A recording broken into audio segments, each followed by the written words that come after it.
Hello aspirants, welcome to the Edutyke. तो आज day 7 है हमारा और हमने 100 एमसीक्यूज का जो लक्ष्य है अपना वो पूरा कर लिया है। तो आते हैं, आज हम 101 नंबर क्वेश्चन से 101 से स्टार्ट करेंगे। और इससे पहले कि मैं बता दूं कि आज हम 101 से स्टार्ट करेंगे, आपका 100 एमसीक्यू जो मैंने कराया है उसको आप नोट डाउन कर लीजिएगा। ये मैं बार बार कह देता हूँ क्योंकि जब एग्जाम का डेट आ जाएगा ना तो आप लोगों को ऐसा लगेगा कि मतलब अभी बहुत टाइम नहीं बचा है, कैसे होगा इतना मतलब वीडियोस है, कैसे फिनिश होगा। तो उस समय बहुत दिक्कत होगा, तो अभी जो है इसे नोट डाउन करते हुए चलिए। साथ ही साथ वीडियोस को बार बार देखिए ताकि आपको याद होते चले। ठीक है, तो आते हैं क्वेश्चन नंबर 101 पे। मुला गाभरू डाइड फाइटिंग अगेंस्ट, तो सीधे सीधे पूछ रहा है मुला गाभरू किसके अगेंस्ट में लड़ाई करते हुए उनकी मृत्यु हुई। तो तुर्बक के अगेंस्ट में।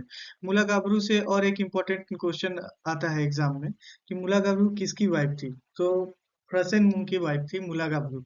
ये भूलना नहीं है, काफी इंपॉर्टेंट क्वेश्चन है। फ्रासेन मुंग की वाइफ थी मुला गाभरू। ठीक है, और ये कब डाइड हुई? ये हुई 1532 में। ठीक है, चलिए क्वेश्चन नंबर 102 पे आते हैं।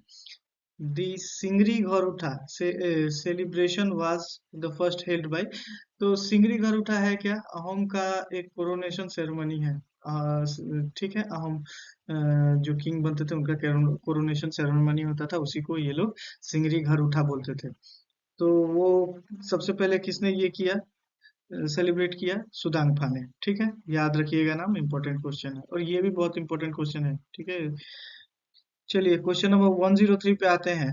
Who was the author of Tungkhungia Buranji? ठीक है, ये थुंगकुंगिया बुरंजी से एक चीज याद आया मुझे, ये बता देना आपको उचित होगा कि देखिए जो अहोम किंगडम था ना, वो 7 रॉयल हाउसेज में डिवाइडेड था। 7 रॉयल हाउसेज, 7। ठीक है, ये 7 रॉयल हाउसेज क्या क्या थे? तिपामिया, दिहिंगिया, सरनिया, समागुरिया, तुंगखुंगिया, नामरूपिया, पार्वतिया, इस तरह का था। ठीक है, तो इसका क्वेश्चन भी आएगा आगे। तो ये आजकल क्या होता है कि देखिए पूछ देगा, 4 रॉयल हाउसेस दे दिया, बोलेगा इसमें से कौन सा अहम रॉयल हाउसेस का पार्ट नहीं था। तो ये 7 काफी इंपॉर्टेंट है, ये आपको याद करके रखना होगा। बाद में मैं बता दूंगा, इसका ट्रिक भी है याद रखने का।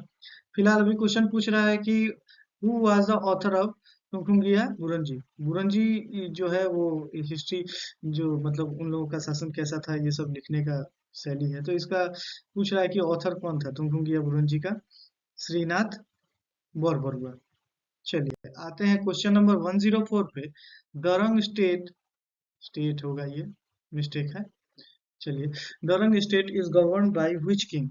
तो देखिए ये बहुत आसान क्वेश्चन है। Darrang state is govern by दोरंगिया राजा। दोरंग में रहने वाला दोरंगिया राजा वो ही था। चलिए क्वेश्चन नंबर 105 पे आते हैं। क्वेश्चन नंबर 105 है, the railway line in Assam was established in the year. पूछ रहा है कि आसाम में कब रेलवे लाइन बिछा। ठीक है, तो आसाम में 1903 में रेलवे लाइन बिछा। ठीक है, कमेंट करके बताइएगा 1903 में और कुछ हुआ है आसाम में जो मैंने पढ़ाया है, तो उसको कमेंट करके बताइएगा। और हिंट भी दे दिया मैंने, कुछ का गठन हुआ था। ठीक है, चलिए तो क्वेश्चन नंबर आते हैं 106 पे। The Shiva doll was constructed during the rain of which king? पूछ रहा है शिवा डॉल किसने बनाया है। ठीक है, तो किंग का नाम पूछा है, हम किंग का नाम है शिवा सिंघो। ठीक है, शिवा सिंघो का आप ये नाम भी जान लीजिए, अहम नाम क्या था? सुतांगफा, सुतांगफा। ठीक है, अहम नाम का टेंशन मत लीजिए, इसका मैं पूरा एक वीडियो ही सेपरेट बना दूंगा जिसमें सिर्फ अहम किंग्स का उनका निकनेम जो अहम का था वो सब रहेगा, और हिंदू नाम क्या था वो था रहेगा। और भी शिवा सिंह से क्या याद रखना है कि ये इसने उग्रतारा टेम्पल भी बनवाया है। ठीक है, तो शिवा डोल भी शिवा डोल शिवा सिंह ने, उग्रतारा टेम्पल शिवा सिंह ने। शिवा सिंह का अहम नाम क्या है? सुतंगफा। ठीक है, चलिए आते हैं नेक्स्ट क्वेश्चन पे। Question number 107। 107 क्वेश्चन क्या है? The book discovery of Assam was written by. पूछ रहा है कि डिस्कवरी ऑफ आसाम जो बुक है वो किसने लिखा है। सीधा सीधा क्वेश्चन है, डिस्कवरी ऑफ आसाम आएगा भी तो डायरेक्ट आएगा। सतीश चंद्र काकोती, ठीक है, सतीश चंद्र काकोती लिखा है कौन सा किताब, डिस्कवरी ऑफ आसाम। तो आते हैं क्वेश्चन नंबर 108 पे। क्वेश्चन है who compiled and publish first Assamese dictionary, ठीक है, असमीज डिक्शनरी का बात हो रहा है। काफी इंपॉर्टेंट क्वेश्चन है, भूलना नहीं है, मिल्स ब्राउन है, ठीक है। 1867 में मिल्स ब्राउन ने फर्स्ट असमीज डिक्शनरी कंपाइल किया था, इसने मिल्स ब्राउन ने, ठीक है। बहुत इंपॉर्टेंट है, बहुत इंपॉर्टेंट, 5 स्टार क्वेश्चन है ये सब। चलिए आते हैं नेक्स्ट क्वेश्चन पर। 109, what is the name of first Assamese newspaper, ठीक है। तो असमीज का फर्स्ट न्यूज़पेपर दैनिक बातुरी, ठीक है। इसको याद करने में तो ऐसे भी दिक्कत नहीं होगा, दैनिक मतलब डेली, बातुरी मतलब न्यूज़पेपर, न्यूज़, ठीक है। तो चलिए क्वेश्चन नंबर 1110 पे आते हैं। क्वेश्चन है what is the name of first Assamese monthly magazine. काफी 5 स्टार क्वेश्चन ये भी है।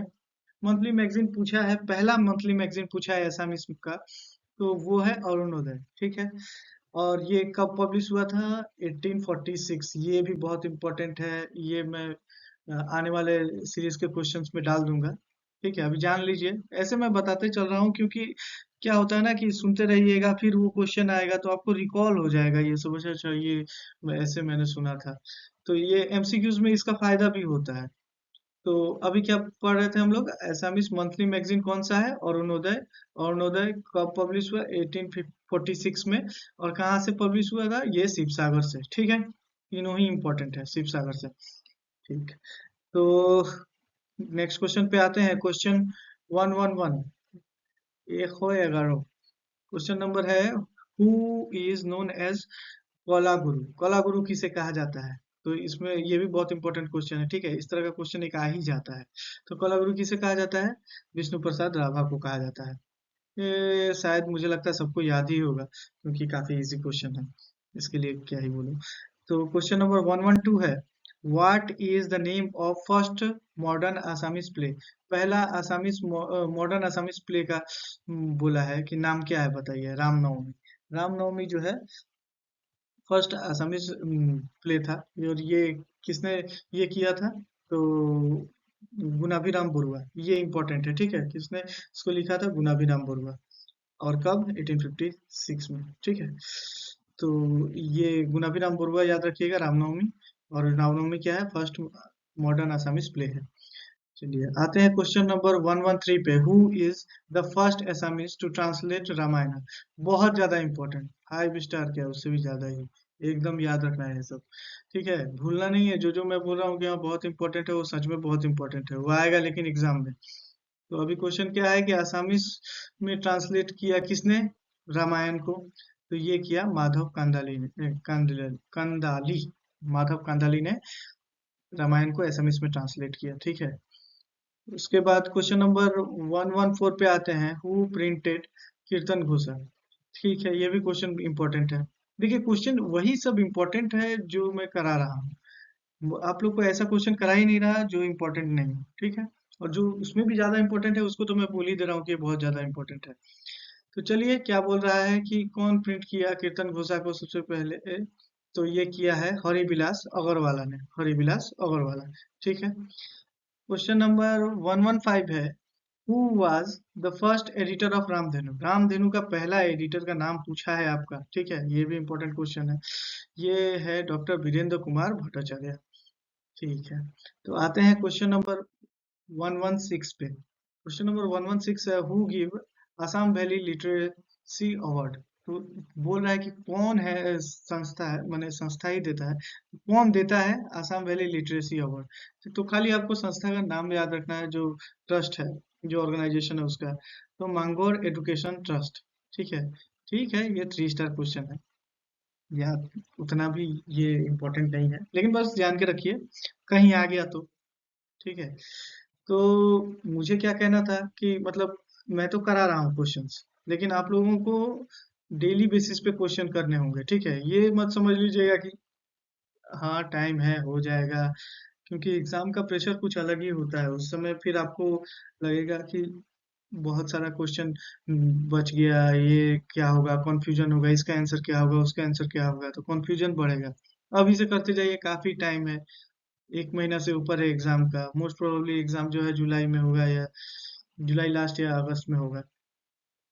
ठीक है, तो करते रहिए। और ऐसे में करंट अफेयर, इसके अलावा असम रिलेटेड टॉपिक पढ़ने के अलावा आप लोगों को क्या करना है कि एडीआरई के लिए, आपको एडीआरई के लिए करंट अफेयर भी पढ़ना है। तो करंट अफेयर का अलग से मैं सीरीज स्टार्ट कर रहा हूँ।